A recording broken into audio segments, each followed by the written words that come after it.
Printer. ठीक है, non impact printer जैसे मैंने नॉन इम्पैक्ट प्रिंटर में बताया था, थर्मल, इलेक्ट्रोस्टैटिक, इंकजेट, लेजर, ये सभी नॉन इम्पैक्ट प्रिंटर की श्रेणी पे आते हैं। ठीक है, अभी तक जो अपना टॉपिक चल रहा था वो इम्पैक्ट प्रिंटर का टॉपिक चल रहा था। अब अपन स्टार्ट करते हैं नॉन इम्पैक्ट प्रिंटर। चलिए, तो इसके पहले अगर मैं थोड़ा सी बात करूँ तो आप लोगों की जो वीडियोस आ रही हैं आप लोगों के पास, आप उनको देख रहे हैं और हमें उसका रिस्पॉन्स भी मिला है। कई बच्चे बोले हैं कि सर जो वीडियोस आती हैं तो हमारे लिए फ़ायदा ये हो रहा है कि अगर हमारे पास टाइम नहीं होता उस समय आपसे लाइव जुड़ने के लिए तो हम बाद में उन वीडियोस को देख लेते हैं, लेकिन सर हमें कोई दिक्कत नहीं, बढ़िया आराम से हम नोट्स अभी अपना बना रहे हैं। तो आप हैबिट्स डाल लो आप लोग सभी लोग, ठीक है, काम करने का कि हमें किस तरह से काम करना है। तो कुछ तो मैं नोट्स के यहाँ जब एक्सप्लेन करता हूँ तभी मैं आपको लिखा देता हूँ, मतलब वहीं लिख देता हूँ जो आपकी फाइल है। ठीक है, अगर उसमें से आपको प्रॉब्लम्स आ रही हैं तो आप नोट्स बनाना शुरू करो और जहाँ भी आपको प्रॉब्लम आए मुझे बताओ। ठीक है, और दूसरी चीज़, आप वीडियोस को, आपके पास सुविधा है, आपके पास वीडियोस हैं, आप एक बार नहीं दो बार वीडियोस देखो तो आपको समझ में आ जाएगा कि जिस टॉपिक को हम पढ़ा रहे हैं उसी को आप उसी तरह से नोट्स बनाते चले जाओ। ठीक है, और इसी लैंग्वेज में आप लिखोगे तो आपको अच्छे मार्क्स भी आएंगे। ठीक, किताबी लैंग्वेज का ज़्यादा यूज़ मत करिए, आप अपनी लैंग्वेज का यूज़ करें। ठीक है, क्यों? क्योंकि किताबों में जो लैंग्वेज लिखी होती है और आपकी जो लैंग्वेज होती है ये थोड़ा सा डिफरेंट होता है। डिफरेंट ये है कि आपकी लैंग्वेज जब आप लिखते हैं तो सामने वाले को समझ में आता है कि आपने उसको अपने ढंग से एक्सप्लेन किया है। ठीक है, ठीक, किताबों से अगर पढ़ना होता तो सब कोई लाइब्रेरी से बुक निकालता और पढ़ लेता। ठीक, लेकिन यहाँ हमने दैनिक जीवन में आपके इसको एक्सप्लेन करते हैं और जैसे एक्सप्लेन करते हैं आप उसको देखते होंगे, सुनते होंगे और तो आपको समझ में आता होगा कि किस तरह से इसका एक्सप्लेनेशन किया गया है। ठीक है, चलिए, तो इस पे ज़्यादा बात न करते हुए मैं सीधे टॉपिक पे आता हूँ। टॉपिक अपना है आज का नॉन इम्पैक्ट प्रिंटर, और नॉन इम्पैक्ट प्रिंटर में हम आज पढ़ाने जा रहे हैं आपको थर्मल प्रिंटर। ठीक है, तो थर्मल प्रिंटर कौन से होते हैं इसके बारे में मैं आपको बताऊंगा और शायद आप जानते भी होंगे थर्मल प्रिंटर। चलो, मैं इमेज सहित आपको दिखाऊंगा कि थर्मल प्रिंटर कौन से हैं और ये किस तरह से काम करते हैं, कौन से पेपर लगते हैं। ठीक है, ज़्यादातर जगहों पे आप देखते होंगे तो थर्मल प्रिंटर यूज हो रहे हैं, यानी बैंक में आप यूज़ कर रहे हैं। अभी आप देखो तो हमारे यहाँ एटीएम, आपका एटीएम कार्ड जो होता है वो स्वाइप करते हैं हम लोग, तो उस मशीन में वो मशीन भी एक थर्मल प्रिंटर की तरह ही यूज़ की जाती है, यानी उसमें जो पेपर लगा होता है वो देखिए किस क्वालिटी का होता है। ये सभी थर्मल प्रिंटर के ही एग्जाम्पल हैं। तो चलिए अपन अब चलते हैं अपने उस फाइल पे जहाँ पे अपन काम कर रहे हैं। तो आपकी फाइल बनी हुई है जिस पीसी के अंदर, ठीक है, एक फोल्डर है, उस फोल्डर के अंदर आपकी फाइल बनी है। ठीक, और डीसीए को मैंने कल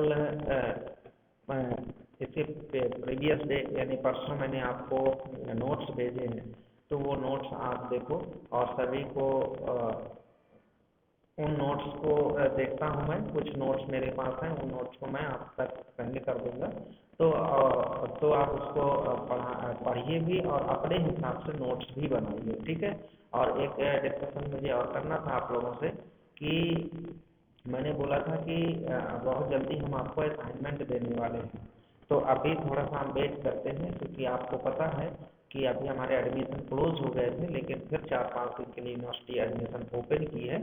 तो जिनको भी एडमिशन लेना है वो एडमिशन भी ले सकते हैं और थोड़ा सा टाइमिंग देने के बाद फिर मैं आपको असाइनमेंट भी प्रोवाइड करूँगा, चाहे वो एमएससी हो, चाहे बीकॉम सीए हो, चाहे डीसीए हो, चाहे पीजीडीसीए हो, चाहे बीसीए हो।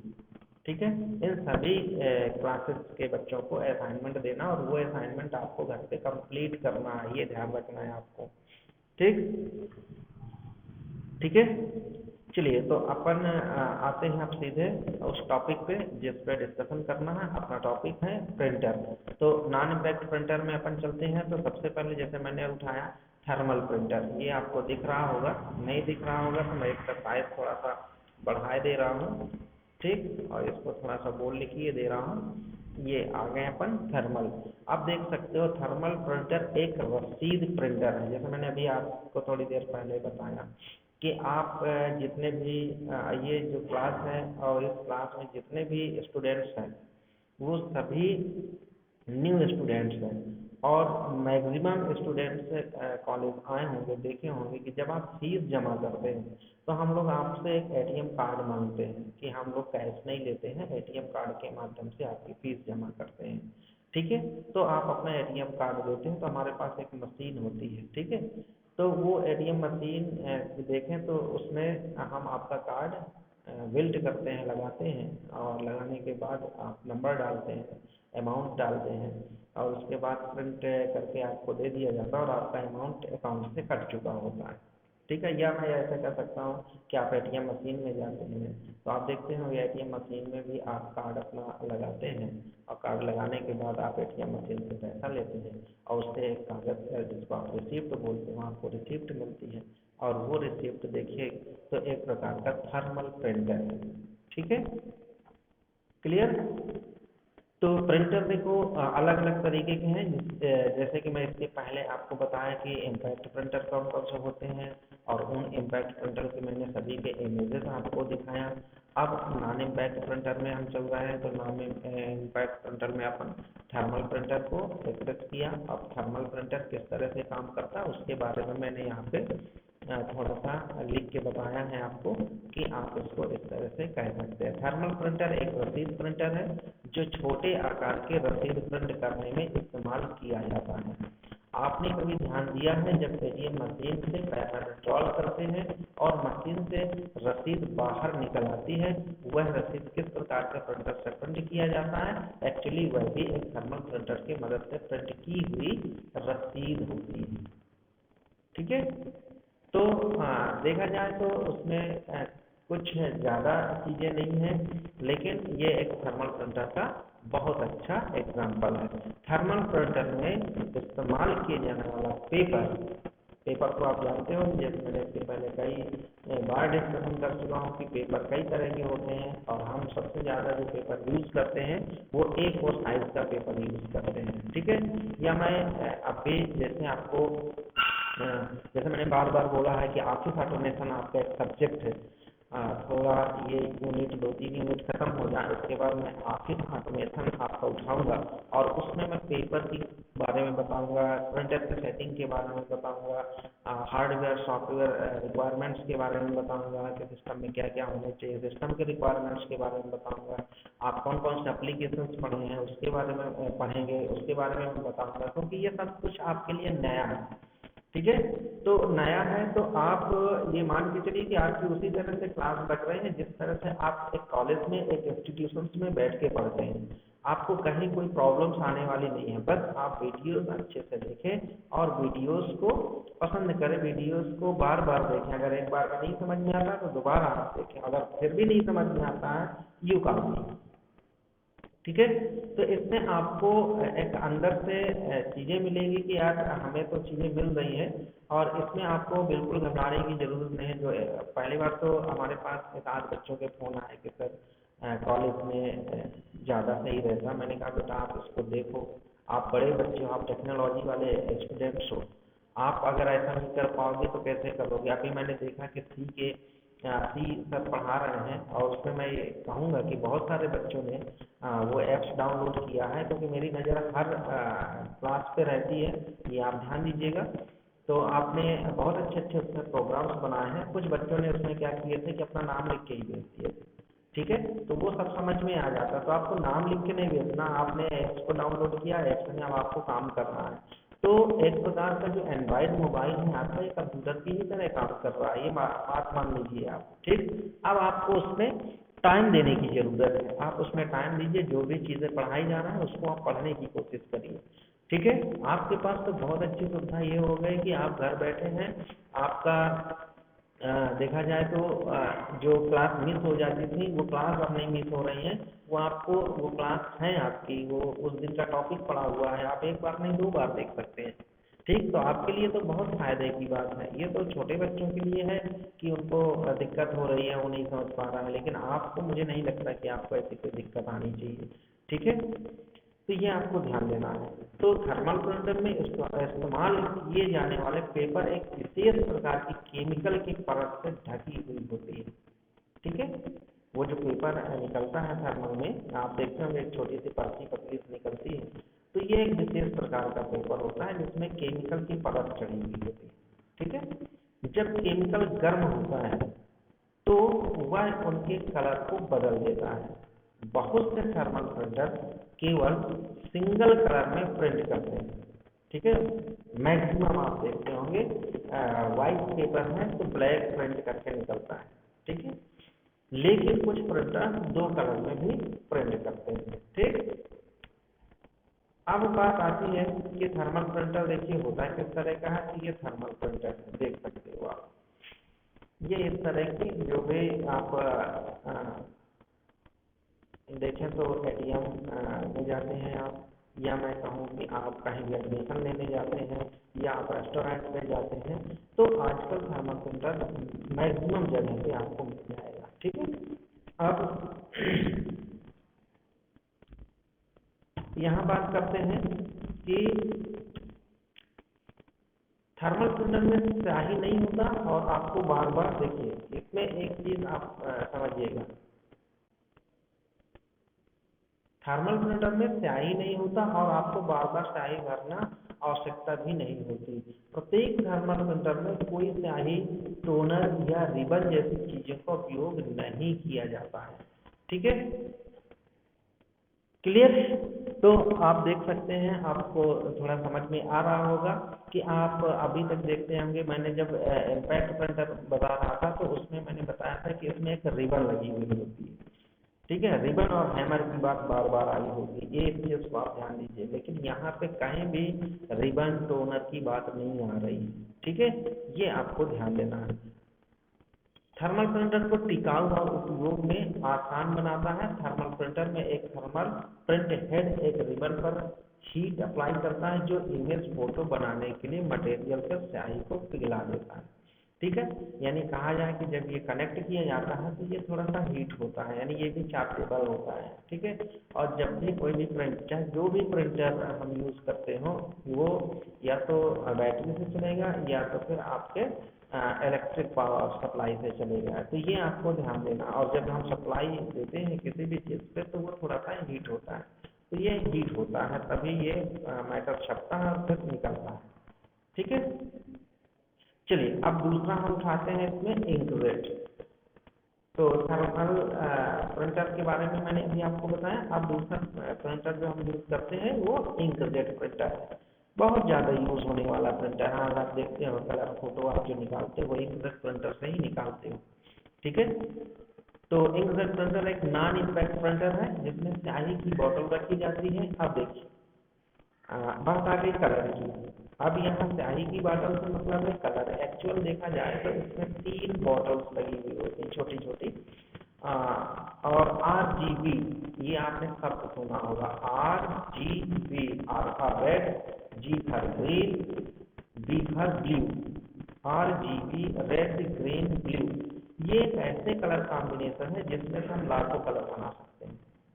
ठीक है, यानी कहा जाए कि रेड जो है वो 256 तरह का, आर जो है वो ग्रीन जो है वो 256 तरह का, और ब्लू जो है वो 256 तरह का। अब इन तीनों को अगर मल्टीप्लाई कर दो तो जितना भी मल्टीप्लाई करने पे आएगा उतने तरह के कलर आप डिजाइन कर सकते हैं। ठीक है, आप देखते होंगे अगर मैं आपसे कलर के नाम पूछूं तो ज़्यादा से ज़्यादा आप 10, 15 या 20 कलर के नाम बता पाओगे। ठीक है, लेकिन आप वही रेड की अगर मैं बात करूं तो रेड में रेड ही कई तरह के हो गए, रेड ही कई तरह के, लाइट हो गया, डार्क हो गया, मतलब कहा जाए कि रेड के परसेंटेज जो हम निकालते हैं या ब्लू के परसेंटेज जो निकाले या ग्रीन के जो परसेंटेज निकाले वो अलग अलग, 10% रेड मिलाया, 30% ग्रीन मिलाया, दूसरा कलर बन गया। ठीक, तो अभी ये मैं आपको किस तरह से मिक्स किए जाते हैं कलर, शायद आपको पता हो, मल्टीमीडिया एक सब्जेक्ट होता है, आप जानते होंगे, नाम सुना होगा। सिर्फ मल्टीमीडिया में ही बहुत सारा कहा जाए कि आप लोगों की जॉब, उन जॉब को आप एक्सेस कर सकते हो। आज देखते होंगे अगर मैं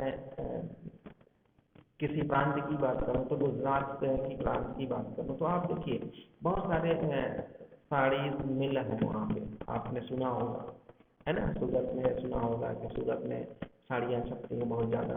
तो एक्चुअल देखें तो वहाँ बहुत से लोग कलर मिक्सिंग का काम करते हैं। कलर मिक्सिंग क्या होती है कि अगर आपने मल्टीमीडिया पढ़ा है तो मल्टीमीडिया में ये चीज़ मिक्सअप करना बताया जाता है कि कौन सी चीज़ों का कितना परसेंट मिक्स करें तो इसमें कौन सा कलर बन जाएगा। ठीक है, इसी तरह मैं अभी आपको थोड़ा सा जब वर्ड वो ऑफिस ऑटोमेशन पढ़ाऊंगा उसमें मैंने आपको थोड़ा सा मिक्सिंग के बारे में बताऊंगा कि किस तरह से हम कलर का कॉम्बिनेशन बनाते हैं और कौन सा कलर निकल के सामने आता है और वो कलर कितना यूजफुल है।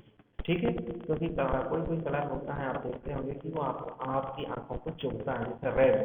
रेड अगर आपने रखा है तो आपके आंखों के लिए भी ये नुकसान है, तो हमें इतना ज़्यादा रेड का इस्तेमाल भी नहीं करना चाहिए। तो हमें कलर कॉम्बिनेशन के बारे में भी मालूम होना चाहिए। तो कलर कॉम्बिनेशन अगर हमें मालूम है तो हम बहुत अच्छी तरह से काम कर सकते हैं। सिर्फ एक ही चीज़ पे एक ही चीज़ को सीख के हम अच्छी जॉब ले सकते हैं।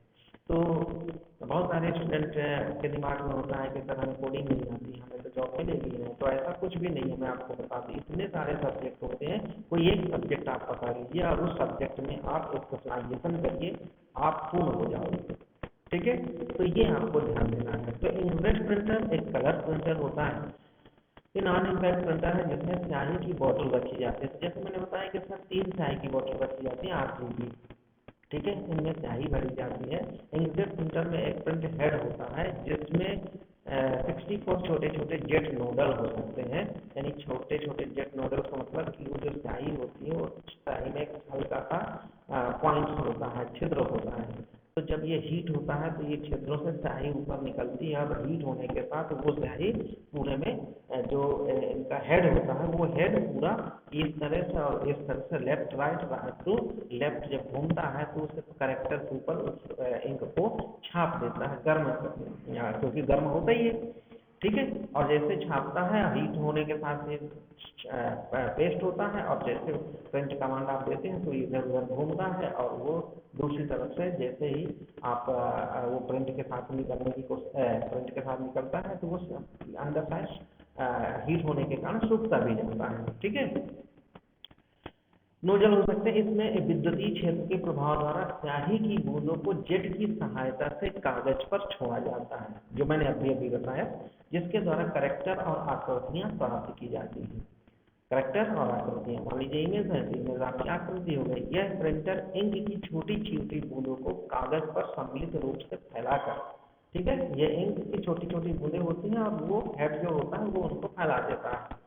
आउटपुट प्रदर्शित किया जाता है, यह एक बार में एक लाइन को प्रिंट करता है। सामान्यतः यह रंगीन इंक वाला प्रिंटर होता है, इसके मूल्य भी अन्य प्रिंटर की अपेक्षा कम होते हैं। ठीक है, अब देखा जाए तो इसकी कीमत थोड़ा सा कम होती है लेजर की अपेक्षा अगर हम बात करें। क्यों? क्योंकि इसमें इंक का खर्चा ज़्यादा होता है। ठीक है, अगर मैं बात करूँ तो लोकल इंक की बोतल अगर आप लोगे तो 250 की एक आपको मिल जाएगी, यानी 700-750 में तीनों बोतल वो आ जाती हैं छोटी डिब्बी। ठीक है, लेकिन अगर आप ब्रांडेड लेंगे तो वो थोड़ा सा महंगे 700-800 की एक पड़ती है। और अगर आपने कलर मिक्सिंग सीख लिया है तो आप कलर अपना ले आइए, एक बार ब्रांडेड रहने दीजिए, फिर उसके बाद उसमें आप कलर भरते जाइए। ठीक है, लाभ क्या है? उच्च गुणवत्ता मुद्रण है, अधिक विश्वसनीय है। नुकसान क्या है? पृष्ठ लागत अधिक है, लेजर प्रिंटर की तुलना में धीमा है। बिल्कुल सही, इसका जो प्रिंट आप देखते होंगे जब आप अपनी इमेज निकलवाते होंगे, फोटो निकलवाते होंगे, तो जब प्रिंट कमांड दिया जाता है तो बिल्कुल धीरे धीरे प्रिंट करके बाहर निकालता है। ठीक है, क्लियर? आप देख सकते हैं कि ये आपका प्रिंटर है। ये देखिए इस तरह से प्रिंट करके इंकजेट प्रिंटर इस तरह से प्रिंट करके निकाला जा सकता है। ठीक है, ठीक, अब आते हैं अपन लेजर प्रिंटर में। तो अपन लेजर प्रिंटर की बात करें तो देख सकते हो आप लेजर प्रिंटर, ये लेजर प्रिंटर है। ये आप अगर अपने कॉलेज ही आए होंगे तो आप देखेंगे कि हमारे कॉलेज में ये लेजर प्रिंटर रखा हुआ है। ये 2 in 1 या 3 in 1 होता है। ये 2 in 1 क्या है? मतलब एक प्रिंटर से दो काम, 3 in 1 का मतलब एक प्रिंटर से 3 काम, ठीक है। तो हमारे पास 3 in 1 प्रिंटर, यानी हम उसमें फोटोकॉपी भी कर सकते हैं, स्कैन भी कर सकते हैं और प्रिंट भी कर सकते हैं, यानी इसका मतलब हुआ तो 3 in 1 काम कर रहे हैं। अगर हम सिर्फ स्कैन करते और प्रिंट करते तो 2 in 1 काम कर रहा है। तो ये आप समझिए, ठीक है। अब लेजर प्रिंटर देखिए किस तरह से काम करता है। तो इसमें टोनर लगा हुआ होता है यहाँ पे, ये इस मशीन पे यहाँ पे अगर हम इसको थोड़ा सा यहाँ से बटन दबाएंगे तो ये खुल जाएगा, और खुलने के बाद यहाँ पे अंदर एक टोनर लगा होता है, ठीक है। ये टोनर अगर हम बात करें तो ये 2 तरीके का होता है। इसमें आप अगर रोलर देखा हो, या मैं ऐसे कह सकता हूँ कि दीवार में जब पुताई की जाती है तो आप देखते होंगे एक रोलर आता है जिसके माध्यम से ऐसे ऐसे पोंछते हैं, ठीक है। ठीक उसी प्रकार के इसके अंदर भी एक रोलर लगा होता है जिसको हम टोनर बोलते हैं, ठीक है। टोनर बोलते हैं। अब वो टोनर एक्चुअल देखा जाए तो उसमें सूखी स्याही भरी जाती है, ठीक है। जो सूखी स्याही होती है, अब ये चीज़ें आपको किताबों पे सूखी स्याही और ये चीज़ें नहीं मिलेंगी आपको, तो ये अपनी लैंग्वेज में मैं आपको बता रहा हूँ कि उस टोनर में, उस रोलर में सूखी स्याही भरी हुई होती है, ठीक है। ये प्रिंटर थोड़ा सा महंगा होता है, क्यों? क्योंकि इसकी स्पीड बहुत ज़्यादा होती है। आप देखते होगे इसमें जैसे प्रिंटर दिए, खट से आपका पेपर बाहर प्रिंट होकर निकल आया। अब ये देखिए प्रिंट किस तरह से करता है। इसके अंदर भी एक हेड लगा हुआ होता है, ठीक है। तो हेड जो लगा हुआ होता है तो वो रोलर का काम करता है। रोलर का काम, यानी जब हम पावर सप्लाई देते हैं तो ये हीट होता है। जब हीट होता है तो ये रोलर के अंदर जो इंक होती है वो गर्म होती है, और गर्म होने के साथ जैसे प्रिंट कमांड हमने दिया तो वो तुरंत उस पेपर पे छाप देती है उसको, और छापने के बाद तुरंत हमें पेपर का प्रिंट आउट मिल जाता है, ठीक है। तो इससे अब हमें फ़ायदा क्या है? इससे फ़ायदा ये है कि हमारे टाइम सेविंग हो रहा है, थोड़ा सा एक्सपेंसिव जरूर हो रहा है। अगर हम बात करें तो ये 2 तरीके से टोनर का यूज़ किया जा सकता है, भरवाया भी जा सकता है और नया भी खरीदा जा सकता है। करीब एक बार अगर आपने नया टोनर आपने यूज़ किया है तो करीब 25 से 2000 से 3000 पेजेस के लगभग ये प्रिंट कर देता है, ठीक है। यानी 2500 3000 पेजेस ये प्रिंट कर देता है। तो टोनर की अगर हम बात करें तो ये आपको 2000 2500 से 3000 के बीच में टोनर भी आपको नया मिल जाता है। अगर आपको इसको नहीं नया लेना है तो आप इसको रिफिल करवा सकते हैं, मतलब दोबारा बनवा सकते हैं। एक बार आपका टोनर खराब हो जाए उसको आप रिफिल करवा लीजिए तो 300-400 रुपये में, 500 रुपये में रिफिल हो जाता है, फिर आप इसमें काम चला सकते हैं, ठीक है। दूसरी चीज़, इसकी क्वालिटी बहुत अच्छी होती है। जब आप प्रिंट करते हैं तो आपको स्पष्ट कैरेक्टर से दिखाई देते हैं, इसकी क्वालिटी बहुत बेहतरीन होती है लेजर प्रिंटर की, ठीक है। ये बहुत अच्छे प्रिंटर माने जाते हैं। ये इनकी अगर हम बात करें तो ये महंगे भी थोड़ा सा पड़ते हैं, लेकिन इतना भी महंगे नहीं पड़ते जिसमें आप इसको परचेज नहीं कर सकते। 8-10 हज़ार में बहुत बेहतरीन प्रिंटर आ जाते हैं, ठीक है। आने से तो और सस्ते आते हैं, लेकिन मैं बेहतरीन की बात कर रहा हूँ, ठीक है। तो लेज़र प्रिंटर हमारे दैनिक जीवन में सबसे ज़्यादा उपयोग होने वाला प्रिंटर है, क्योंकि ज़्यादातर अगर आपको नोट्स प्रोवाइड किए जाते हैं या कुछ भी ऐसे प्रोवाइड किए जाते हैं, सब हम लेज़र प्रिंटर से ही निकाल के आपको देते हैं, जिसमें क्लियरनेस इतनी अच्छी होती है कि आपको मन लगेगा कि हम इसको थोड़ी देर से बैठ के पढ़ें, थोड़ी देर तक पढ़ें। और देखा जाए तो इसमें A4 साइज पेपर का यूज़ ही होता है, और इसमें ऑटोमेटिक सिस्टम भी होता है कि आपको कुछ करने की ज़रूरत नहीं, आपने एक बार पेपर लगा दिया, अपने आप को पेपर एक्सेस करता रहता है। कभी कभी अगर किसी टेक्निकल प्रॉब्लम की वजह से ये हो जाता है कि अगर मॉइस्चराइजर है या फिर ऐसी कोई प्रॉब्लम्स आई है और पेपर गीले हुए हैं तो ये उस समय थोड़ा सा हीट मारता है। जब आप प्रिंट निकालेंगे तो ये थोड़ा सा भाप की तरह छोड़ता है, ठीक है। तो आज का जो टॉपिक मैंने उठाया था वो नॉन इम्पैक्ट प्रिंटर को उठाया था। कल किसी कारणवश मैं आपकी क्लास नहीं ले पाया था, इस वजह से मैंने आज जो टॉपिक उठाया तो मैं कल का भी एक रेस निकाल के आज आपको मैं पूरा बता दिया हूँ, ठीक है। चलिए, तो उम्मीद करता हूँ कि आपको नॉन इम्पैक्ट प्रिंटर सभी समझ में आए होंगे, और ये आप देख सकते हैं कि अलग अलग प्रिंटर मैंने बताए हैं और ये सभी प्रिंटर्स आपके लिए बहुत उपयोगी हैं। मैं आपको बार बार कह रहा हूँ कि इनपुट डिवाइसेस, आउटपुट डिवाइसेस ये आना ही आना है, तो आप इनको बिल्कुल कंप्लीट करते जाओ। आप जो मैं बोल रहा हूँ उसी हिसाब से आप नोट्स भी बनाते जाओ, ठीक है। और ये मान के चलिए कि जैसे हमने बताया कि हम असाइनमेंट भी आपको देंगे, तो ये असाइनमेंट में भी काम आएंगे, तो आपको अलग से असाइनमेंट भी बनाने होंगे। ठीक है, उसी अकॉर्डिंग हम आपकी मार्किंग भी करेंगे। तो आपके पास बहुत अच्छे चांसेस हैं आपके पास कि आप बहुत अच्छे से इसको कर सकते हैं। हाँ, जहाँ आपको कोई प्रॉब्लम आए आप मुझे कॉल कर सकते हैं, डिस्कशन कर सकते हैं। ठीक है, तो उम्मीद करता हूँ कि ये जो टॉपिक्स चल रहे हैं सभी, ये बहुत इम्पोर्टेंट हैं और आप इनको देखते होंगे और लाइक करते होंगे। ठीक है, चलिए तो आज की क्लास में यहीं पे समाप्त करता हूँ। Thank you very much.